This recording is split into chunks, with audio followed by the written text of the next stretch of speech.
साथियों, last class में हम लोगों ने ओ लेवल का second paper web designing and publishing इसकी पहली क्लास कंडक्ट की थी और आज हम उसी की सीरीज़ में उसके आगे कंटिन्यू करने वाले हैं।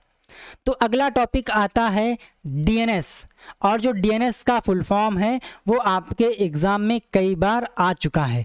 तो डीएनएस का full form domain name system होता है।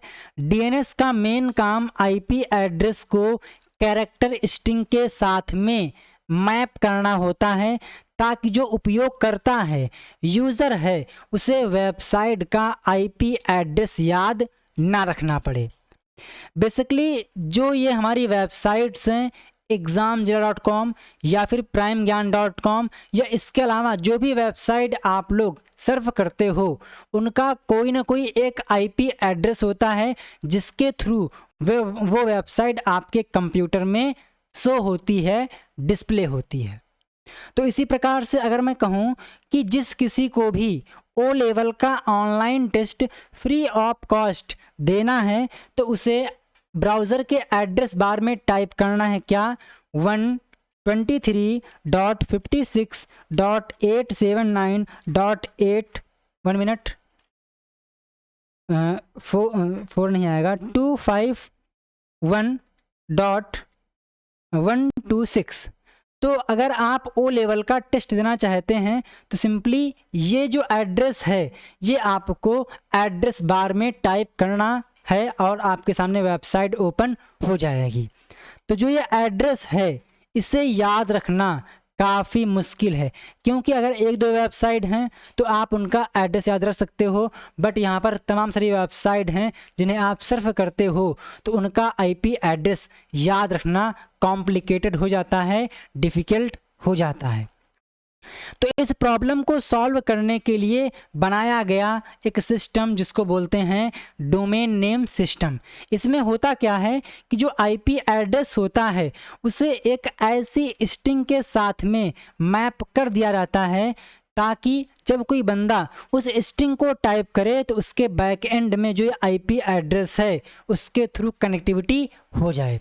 तो हमने क्या किया, इस आईपी एड्रेस को मैप करवा दिया primegyan.com के नाम से। क्या करा दिया हमने, इसे मैप करवा दिया हमने primegyan.com के नाम से।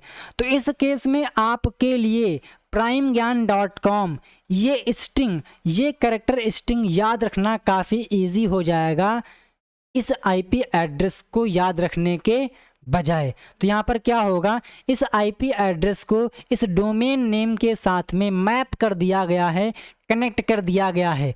बेसिकली जब आप लोग primegyan.com टाइप करते हो तो इसके बैक एंड में जो इस डोमेन का, जो इस वेबसाइट का आईपी एड्रेस होगा उसके थ्रू सर्वर से कनेक्टिविटी होती है। तो जो डीएनएस है इसके बारे में हम लोग और बेहतर ढंग से चैप्टर नंबर 8 में एक्सप्लोर करेंगे। टर्म आता है HTML।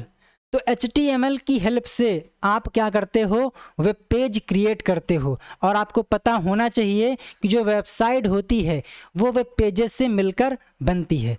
जैसा कि हमने यहाँ पर प्रेजेंट टाइम में ये एक पेज ओपन किया है तो इसको आप बोलेंगे क्या, ये एक वेब पेज है। तो जो वेबसाइट होती है वो कलेक्शन ऑफ वेब पेजेस होती है, और जो वेब पेज होता है उसमें इंफॉर्मेशन होती है।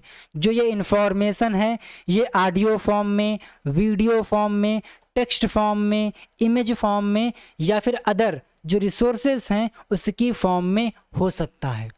और मैंने आपको बता ही दिया है कि collection of web page is called website. अब जो ये वेब पेज हैं, जो ये वेबसाइट्स होती हैं, इनको डिज़ाइन करने के लिए डिफरेंट टाइप की वेब टेक्नोलॉजी का यूज़ किया जाता है, जैसे कि HTML, CSS, JavaScript, PHP, .NET, JSP व अदर लैंग्वेज जिनकी हेल्प से आप वेब पेज क्रिएट करते हो। तो मान लीजिए आप वेबसाइट क्रिएट करने जा रहे हो, तो उस केस में कौन सी कोर लैंग्वेजेस हैं जिनके बारे में आपको जानकारी होनी ही चाहिए। तो मैं इसको एक्सप्लेन करने के लिए ओपन करता हूँ पीब्रश, ताकि जो ये इमेज है ये मैं आपको Telegram channel new ideas YT पे प्रोवाइड कर सकूँ। तो मेनली जो वेबसाइट्स हैं, जो वेबसाइट हैं वो दो टाइप की होती हैं। या तो जो वेबसाइट है वो होगी स्टैटिक, या तो वेबसाइट होगी डायनेमिक। ठीक, स्टैटिक का मतलब ये है कि ऐसी वेबसाइट, ऐसा पेज जिसका कंटेंट डायनेमिकली जनरेट नहीं होता है, स्टैटिक होता है, उसको हम बोलते हैं static website. Basically static website में आपको कभी भी लॉगिन या फिर लॉग आउट या फिर किसी फॉर्म को फिल करने का या किसी जानकारी को उस पर अपलोड करने का चांस नहीं मिलता है, ऐसा कोई फीचर उपलब्ध नहीं होता है। बट जो डायनेमिक वेबसाइट होती हैं इसमें आपको लॉगिन फॉर्म या फिर जो फॉर्म वगैरह होते हैं ये आपको देखने को मिलते हैं। और जो डायनेमिक वेबसाइट होती हैं उसका कंटेंट डायनेमिकली जनरेट होता है। फॉर एग्ज़ाम्पल हमने क्या किया, ओपन किया amazon.com, तो इस केस में क्या होगा, जो मेरे सामने ये वेबसाइट ओपन होगी, ये मेरे द्वारा जो एक्टिविटी की गई है मेरे कंप्यूटर पे, जो उसकी कैश अवेलेबल है उसके अकॉर्डिंग इस पेज को डिस्प्ले किया जाएगा। बट जब आप इस वेबसाइट को अपने कंप्यूटर में या मोबाइल पे एक्सेस करेंगे तो जो आपके सामने इंटरफेस आएगा वो कहीं ना कहीं चेंज होगा। जिस फील्ड में, जिस प्रोडक्ट में आपकी ज़्यादा रुचि होगी उसी से संबंधित आपके सामने वो लिस्ट दिखाई देगी। उसी प्रकार से जो फेसबुक है या फिर ट्विटर है, इंस्टाग्राम है, ये कैसी वेबसाइट है, ये डायनेमिक वेबसाइट है। क्यों? क्योंकि अगर मैं फेसबुक पे अपनी आईडी लॉगिन करूँगा तो जो मेरे फ्रेंड्स होंगे, जो उनकी पोस्ट होंगी, वीडियोज़ होंगी, वो मुझे दिखाई देंगी। बट जब आप अपने मोबाइल से अपनी आईडी से लॉगिन करेंगे तो जो आपके फ्रेंड्स हैं, जो पेज आपने लाइक किए हैं, उनसे जो कंटेंट आएगा वो आपके सामने डिस्प्ले होगा। वेबसाइट तो एक ही है बट उसका जो कंटेंट है वो डायनेमिकली अलग अलग यूज़र के लिए अलग अलग डिस्प्ले हो रहा है। जो कंटेंट है वो डायनेमिकली जनरेट हो रहा है। अब क्वेश्चन ये आता है कि जो मेरी वेबसाइट है ये स्टैटिक है या फिर डायनेमिक, तो इसका आंसर है जी हाँ, जो ये वेबसाइट है ये एक डायनेमिक वेबसाइट है। क्यों? क्योंकि आप लोगों को यहाँ पर एक लॉगिन फॉर्म दिखाई दे रहा होगा। बेसिकली जो डायनेमिक वेबसाइट होती हैं उसमें डेटाबेस की रिक्वायरमेंट होती हैं, जबकि स्टैटिक वेबसाइट में जो डेटाबेस होता है उसकी रिक्वायरमेंट नहीं होती है। अगर आपने ओ लेवल का बैच ज्वाइन किया होगा या फिर आपने कोई अदर बैच ज्वाइन किया होगा तो आप यहाँ पर लॉगिन पे क्लिक करते हैं और जो आपका आईडी पासवर्ड है वो यहाँ फिल करते हैं और आपके सामने एक वेब पेज ओपन हो जाता है। तो अलग अलग यूज़र के हिसाब से जो उसने कोर्स लिया है उसके अकॉर्डिंग आप पेज दिखाई देता है। यहाँ पर जो कंटेंट है वो डायनेमिकली जनरेट हो रहा है। बैच से ध्यान आया कि अगर आप लोग ओ लेवल का बैच ज्वाइन करना चाहते हैं, एक ही बार में अच्छे ग्रेड से एग्ज़ाम को क्रैक करना चाहते हैं, आप बैच ज्वाइन कर सकते हैं। सिंपली आपको इस वेबसाइट को ओपन करना है, देन सेक्शन मिलेगा M1, M2, M3 और M4 का, और आप यहाँ पर क्लिक करके जानकारी प्राप्त कर सकते हैं या फिर आप इस नंबर पे व्हाट्सएप मैसेज कर सकते हैं। तो जो स्टैटिक वेबसाइट है और डायनेमिक वेबसाइट है उसके बारे में आपको पता चल गया होगा। अब जो ये वेबसाइट्स हैं वो डेवलप करने के लिए भी टेक्निक्स होती हैं। मान लीजिए आपने स्टैटिक वेबसाइट क्रिएट की है, तो उसको हम बोलेंगे क्या, फ्रंट एंड वेबसाइट, या बोल सकते हो जिस बंदे ने उस वेबसाइट को डेवलप किया है वो कहलाएगा फ्रंट एंड डेवलपर। क्यों? क्योंकि उसे सिर्फ और सिर्फ वेबसाइट का जो स्टैटिक पार्ट है, फ्रंट एंड पार्ट है, उसे डिज़ाइन और डेवलप करना आता है। ऐसे बंदे को बोला जाएगा फ्रंट एंड डेवलपर। बट कोई ऐसा बंदा है जो वेबसाइट का बैक एंड डिज़ाइन कर लेता है, डेवलप कर लेता है, तो हम बोलेंगे बैक एंड डेवलपर। बट एक ऐसा बंदा है जो कंप्लीट वेबसाइट, चाहे उसका फ्रंट एंड हो या फिर बैक एंड हो, दोनों को डेवलप कर सकता है, तो उसको हम बोलते हैं फुल स्टैक वेब डेवलपर। तो आपको इसके बारे में जानकारी हो गई हो। सामान्यतः जो स्टैटिक वेबसाइट्स होती हैं उनको डिज़ाइन करने के लिए कुछ बेसिक जो तकनीक हैं उसकी नीड होती है। जैसे कि आपको HTML आनी चाहिए, आपको CSS आनी चाहिए, और जो बेसिक जावास्क्रिप्ट है के बारे में जानकारी होनी चाहिए, तो आप जो फ्रंट एंड वेबसाइट हैं, स्टैटिक वेबसाइट हैं, वो क्रिएट कर सकते हो। बट अगर आपको डायनेमिक वेबसाइट क्रिएट करनी है, जैसे कि मेरी है इस टाइप से, तो आपको बैक एंड लैंग्वेज का भी ज्ञान होना चाहिए। बैक एंड में आपको किसी एक लैंग्वेज लाइक PHP या फिर .NET या फिर JSP, आप इन या फिर पाइथन, आप इनका यूज़ कर सकते हो as a back end language. Sir ये बताइए कि अगर मुझे डायनेमिक वेबसाइट क्रिएट करनी है तो मुझे ये कंप्लीट तकनीक सीखनी होगी? का आंसर है जी नहीं। जो ये टेक्नोलॉजी हैं ये तो कंपलसरी हैं। कौन सी? ये वाली तो कंपलसरी हैं, बट इनमें से आपको किसी एक के बारे में जानकारी होनी चाहिए। फॉर एग्जांपल, आपने HTML, CSS और जावा स्क्रिप्ट सीख लिया, देन इसके बाद इतने के साथ साथ आपको या तो PHP या तो .NET या तो JSP या तो पाइथन, इनमें से किसी एक के बारे में, जो ये वाले हैं इनमें से कोई एक, बट ये तीनों कंपलसरी हैं, ये तो आनी ही चाहिए, साथ में इनमें से कोई एक आनी चाहिए, तो आप डायनेमिक वेबसाइट क्रिएट कर सकते हो। हालांकि और भी कई टाइप की बैक एंड लैंग्वेज अवेलेबल हैं जिनकी हेल्प से हम वेबसाइट क्रिएट कर सकते हैं। तो जो ये HTML है इसकी हेल्प से हम क्या करते हैं, वेब पेज क्रिएट करते हैं, और ये एक रूट तकनीक है वेबसाइट को डेवलप करने के लिए, वेब पेज को डेवलप करने की। अगला टर्म आता है HTTP। HTTP का full form hyper text transfer protocol होता है, जो कि TCP का पोर्ट नंबर 80 यूज़ करता है।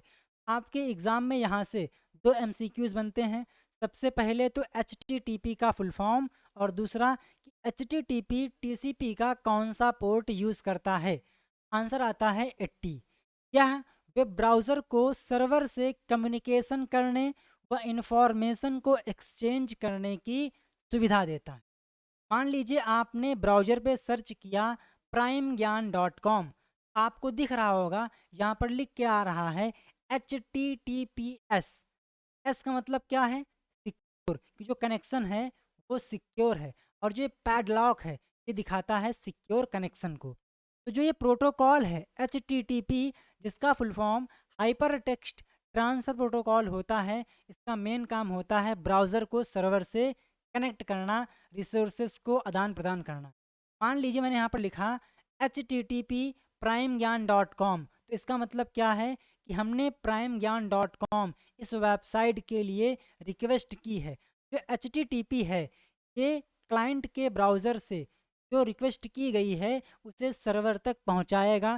देन सर्वर यूज़र के द्वारा जो रिक्वेस्ट की गई थी, जो उसका रिस्पॉन्स था, उस रिस्पॉन्स को HTTP सर्वर से क्लाइंट के ब्राउज़र पे ट्रांसफ़र करेगा। जो HTTP है इसका मेन रोल क्या होता है कि वेब ब्राउज़र और सर्वर से कम्युनिकेशन कराना और इन्फॉर्मेशन को आदान प्रदान करना, एक्सचेंज करना। ये जो वर्क है, फंक्शन है, ये HTTP का होता है। अगला आता है लिंक। तो लिंक एक एलिमेंट है जो किसी एक पेज से दूसरे पेज या रिसोर्स को आपस में कनेक्ट करता है।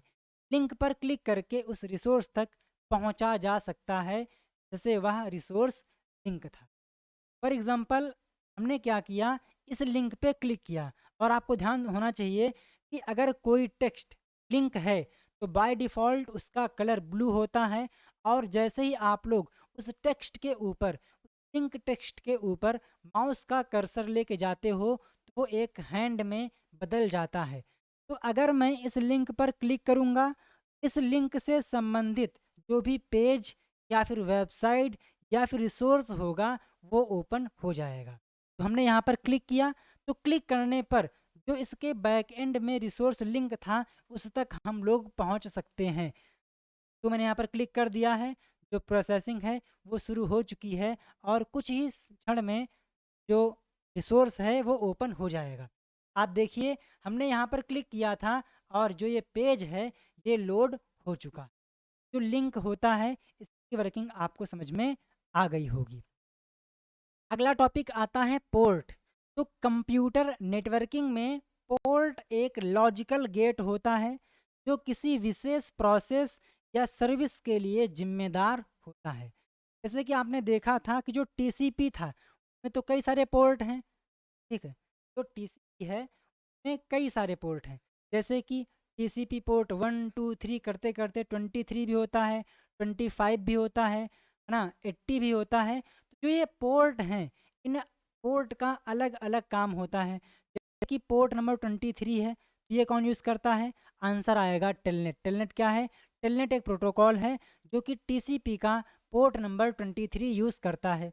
उसी प्रकार से एसएमटीपी जो कि एक ईमेल प्रोटोकॉल है जिसका full form simple mail transfer protocol होता है, ये टीसीपी का पोर्ट नंबर 25 यूज़ करता है।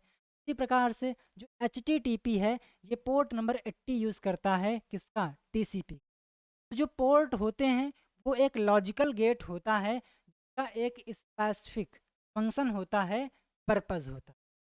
अगला टर्म आता है होम पेज। तो किसी वेबसाइट का वह पेज जब डोमेन नेम को टाइप करने पर वेबसाइट का पेज शो होता है, उस पेज को हम लोग वेबसाइट का होम पेज कहते हैं, या आप इसे इंडेक्स पेज या मेन पेज भी कह सकते हो। फॉर एग्जांपल हमने यहाँ पर टाइप किया primegyan.com, हमने यहाँ पर डोमेन नेम को टाइप कर दिया है, इंटर की हिट किया। इंटर की हिट करने के बाद जो पेज हमें दिखाई देगा वो कहलाएगा इस पेज का मेन, इस वेबसाइट का मेन पेज, या आप बोल सकते हो इंडेक्स पेज, या बोल सकते हो होम पेज। तो जो ये वेब पेज ओपन हुआ है, ये वेब पेज primegyan.com के लिए होम पेज का काम कर रहा है। मुझे आशा है कि होम पेज के बारे में भी आपको जानकारी मिल गई होगी। तो आज की इस क्लास में हम लोग इतना रखते हैं, इसके आगे हम लोग अगली क्लास में कंटिन्यू